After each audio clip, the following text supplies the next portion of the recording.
Alright now, what's going on? Hey, today we're going to look at our little farm tractor, John Deere 3032E. We've had a couple years, use it for everything around here. Just going to go over a little bit of the tractor.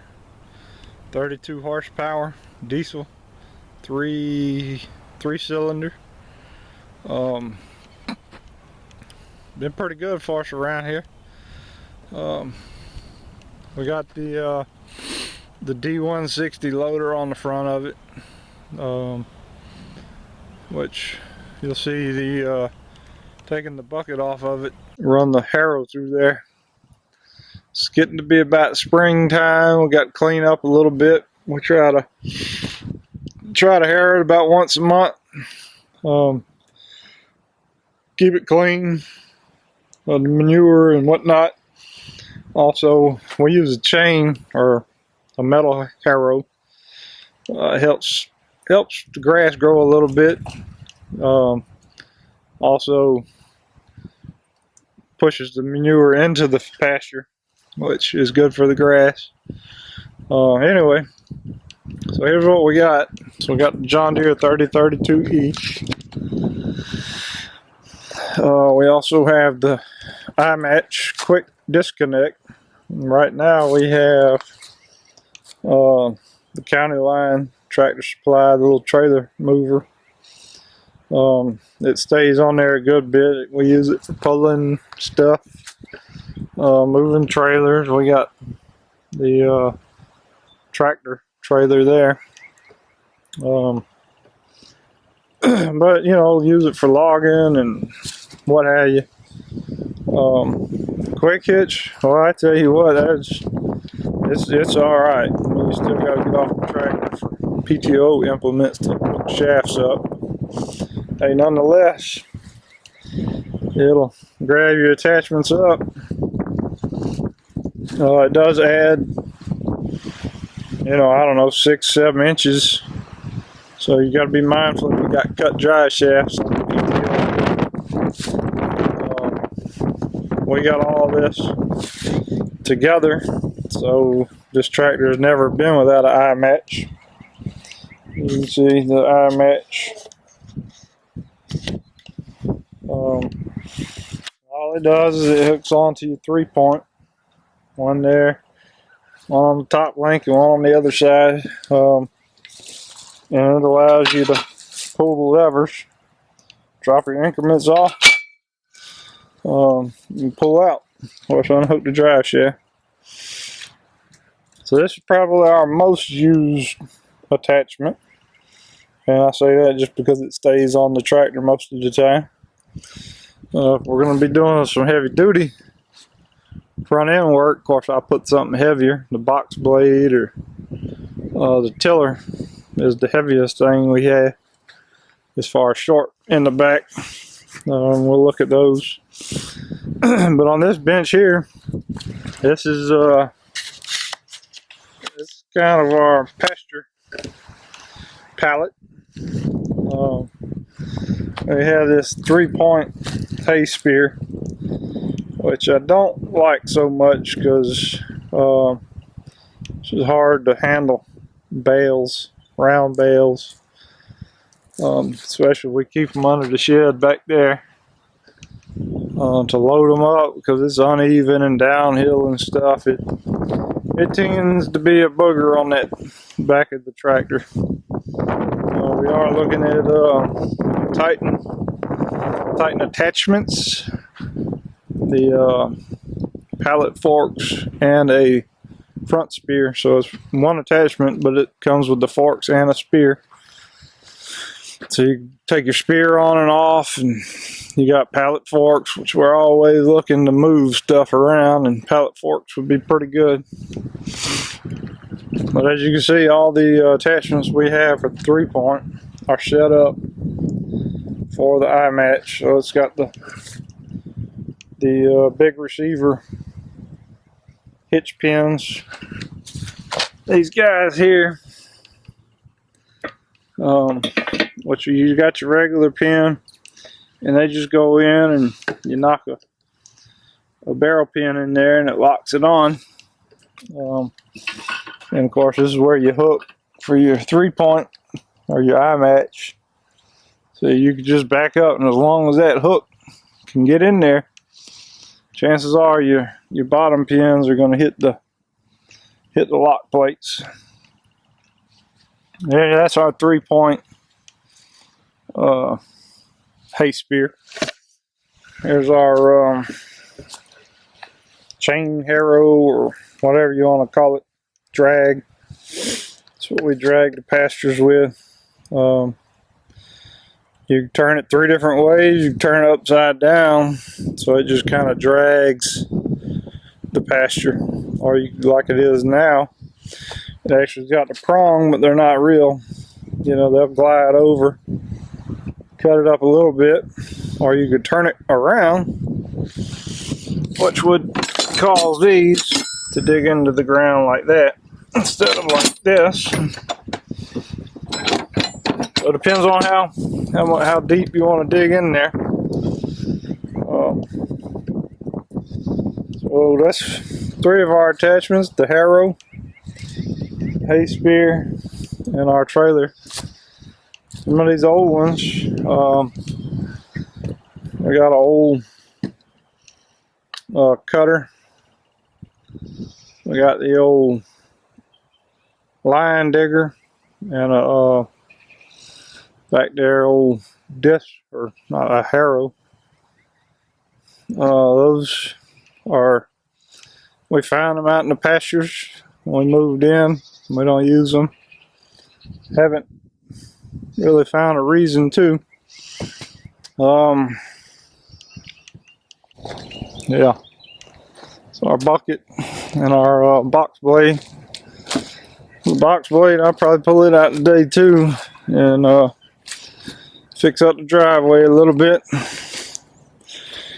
Can't call the South Carolina Department of Transportation while you live out here. You got to do it yourself.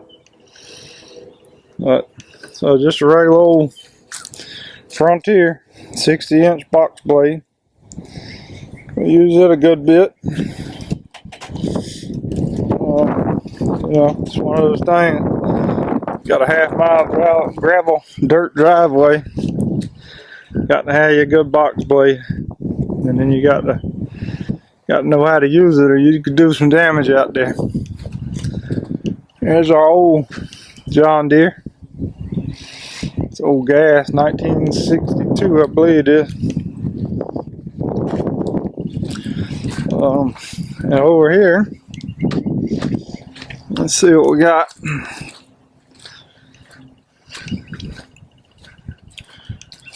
We got our old garden tool. It doesn't get used a whole lot, but there she is.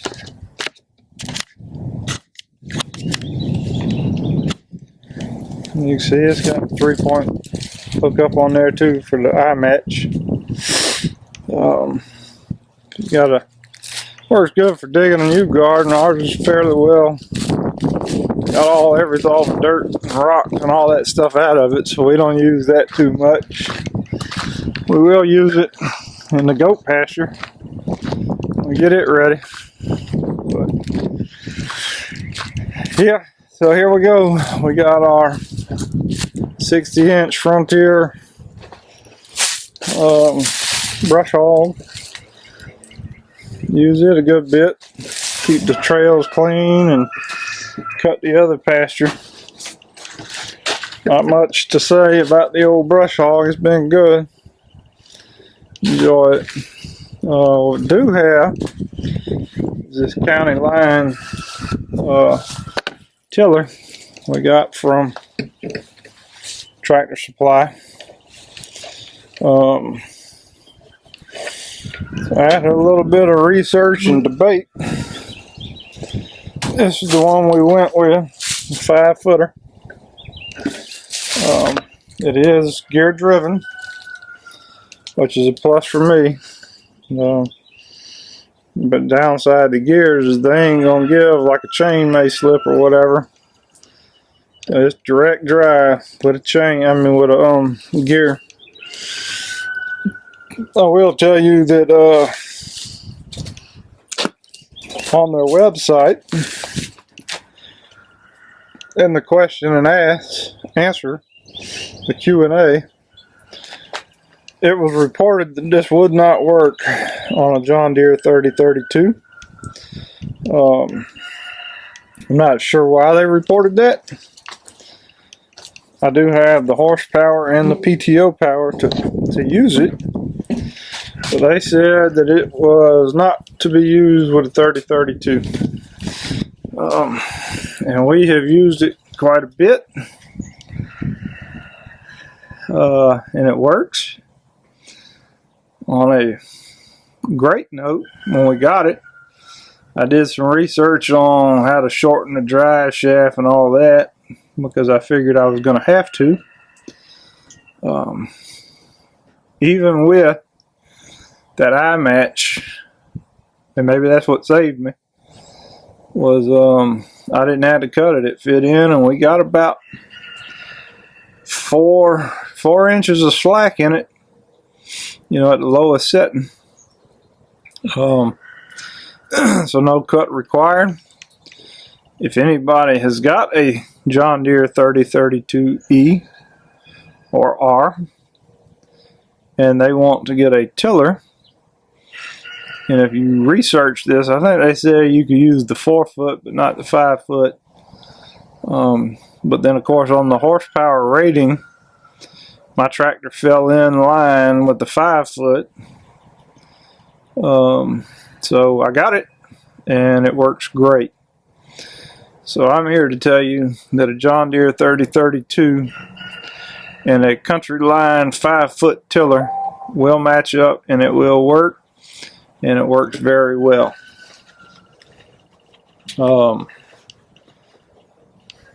The tiller is supposed to be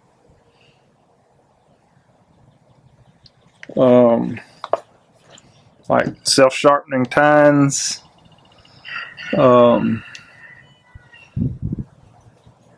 It will till in reverse. You just have to be mindful of the way that it rotates.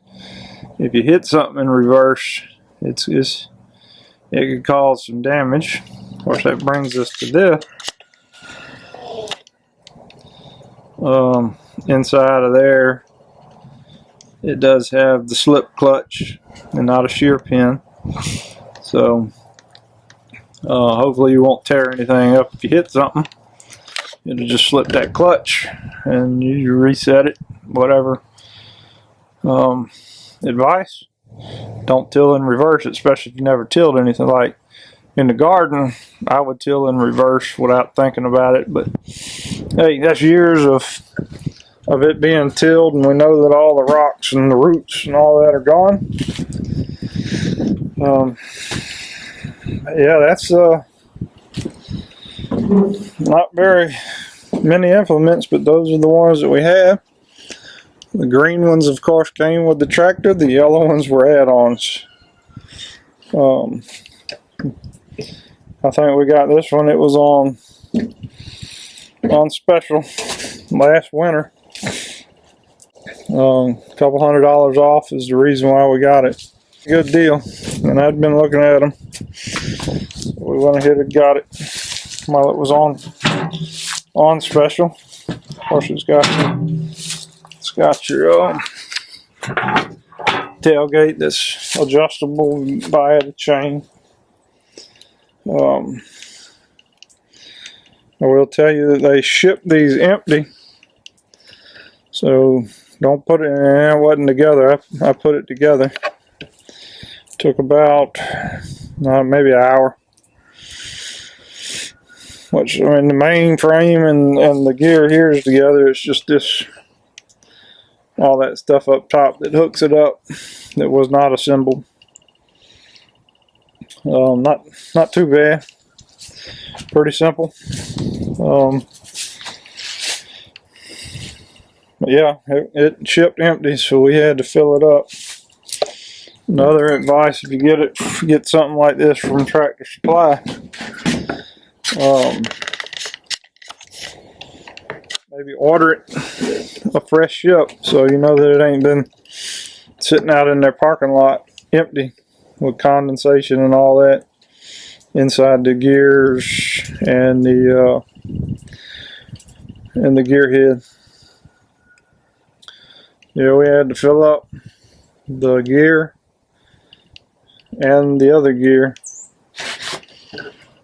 I can't remember how much it held, like 1.5 gallons, I think, for both. But fairly simple, no worries. I did go around and check all the torques on the covers and this and that and the other, just, you know, which you can't really trust anybody nowadays to do the right thing, so I always go behind and put a torque on there just so I'm happy. But anyway, so back to the tractor. Like I said, it's a John Deere 3032 little tractor, 3-cylinder diesel.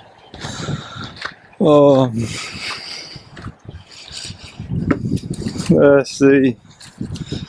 We'll pop open the hood.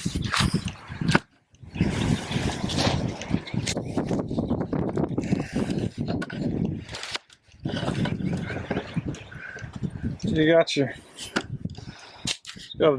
2-stage air filter. So you got your inner and your outer.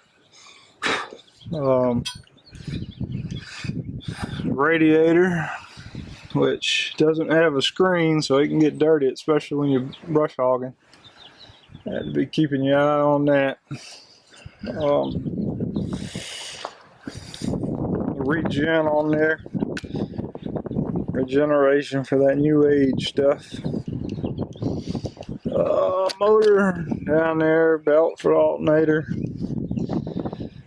We haven't done a lot of, I say we haven't, we've done the 200-hour hydraulic maintenance, which was, we went above and beyond. We changed both of our hydraulic filters and all 5 gallons of hydraulic fluid.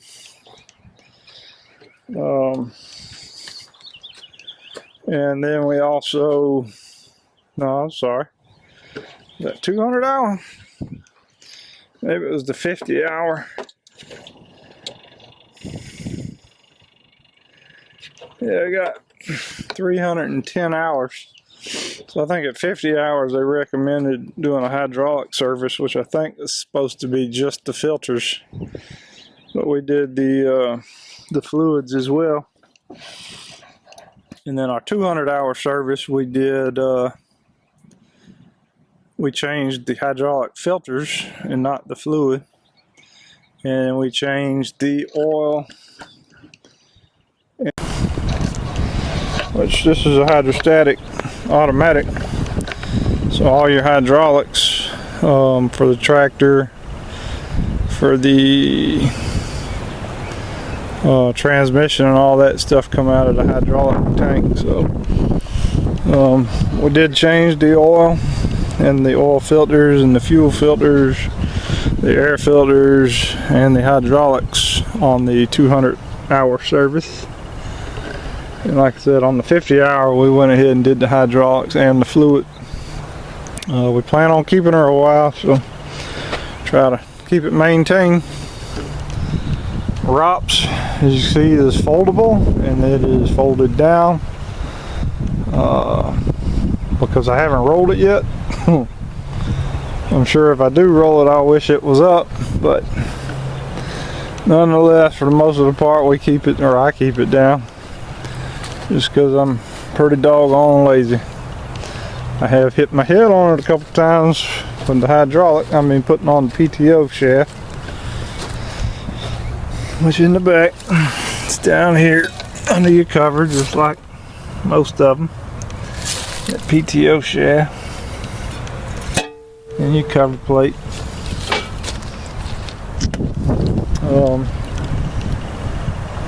Right there is where you fill your hydraulics.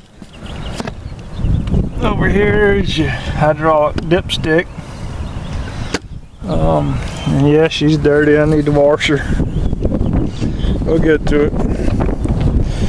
Fuel filters are all right there. There's your oil filter beside it, and your oil dipstick just above the fuel filter. The secondary fuel filter tucked there. So they make it pretty easy to keep maintenance on there. And front differential, dipstick and checker. Like I said, it's automatic hydrostatic. So one pedal forward, one pedal reverse. That lever hanging up over there is for your four-wheel drive.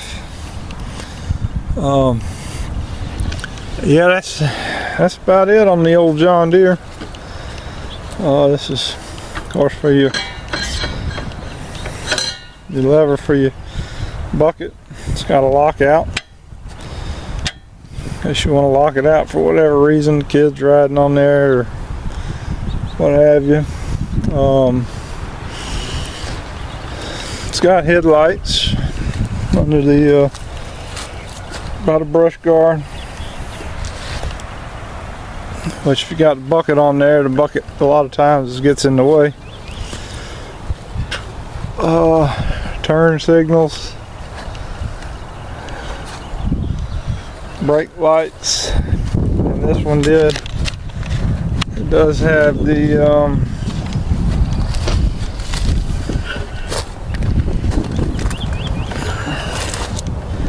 it's got the back light,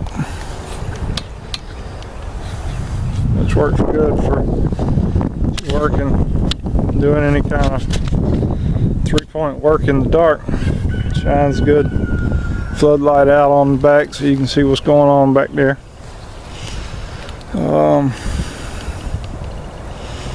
But that's about it. Pretty self-explanatory and simple. I like it. Worked really good for us out here. So anyway, that's my quick little review on the old John Deere 3032E. Hydrostatic 4-wheel drive, 32 horsepower, 3 series, 3 family, compact tractor, excuse me. Alright, now the John Deere 3032. We're about to hook up the chains and drag the horse pasture. What I do to take some of the length off the front is I take the bucket off and drop it off. On these little small tractors like this, 32 horsepower, it's pretty easy. On the bucket, you got the front hydraulics, and down here you got the pin. We're just going to open this pin, and we'll put it in the hook saver right there. So you can see here, the pin is unhooked from the front of the bucket. We got it up here to save it so it doesn't drag or get caught on anything. The same thing on the back. Oh, not the back, the other side. So you can see the bucket. There's the tilt cylinder. Clam. Down here the pin. So again, we'll just pull it, stick it in this bracket, flip it back closed. Now to unhook it, you just come to your controller and you can tilt it down, let it down, and you can see that it came unhooked from there on both sides.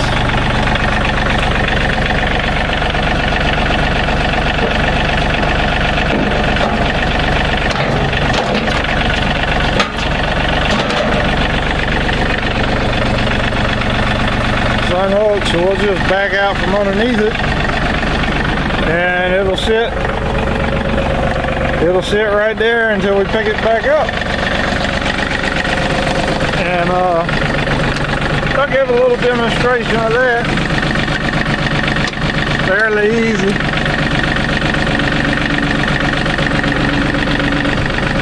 Just like that.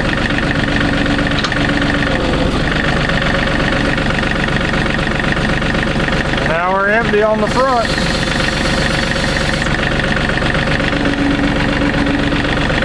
Bucket will sit till we rehook it. Hooking it up the same, just drive up to it. Trying to get a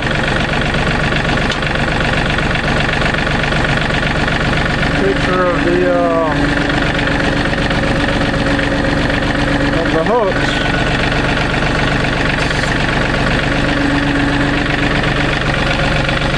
Well, let's see if you can see that.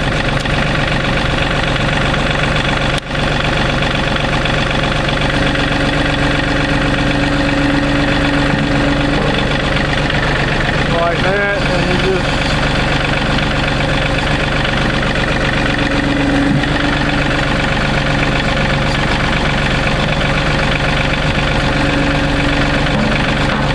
pick it up, tilt it back, and of course you'll put your hooks back on. But that's all. Other than unhooking the pins, you do it all from the you can do it all from the operator station.